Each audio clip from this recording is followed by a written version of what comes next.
আঞ্চলিক উত্তেজনার মধ্যেই শক্তির প্রদর্শনীতে নামল ভারত। বঙ্গোপসাগরে ব্যালিস্টিক মিসাইলের পরীক্ষা চালিয়েছে ভারতীয় বাহিনী।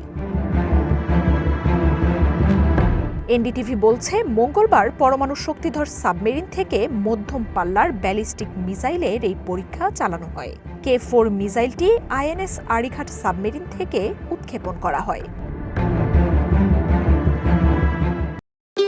ভবিষ্যৎ হোক নিরাপদ, বিনিয়োগ হোক বিশ্বস্ত, আর আমার পছন্দ সল্ট বে।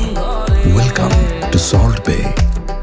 বিশাখাপত্তনম উপকূল থেকে মিসাইলের এই পরীক্ষা চালায় ভারত। প্রতিরক্ষা বিশ্লেষকরা বলছেন, পরীক্ষা চালানো K4 মিসাইল ৩৫০০ কিলোমিটার দূর থেকে লক্ষ্যবস্তুতে আঘাত হানতে সক্ষম।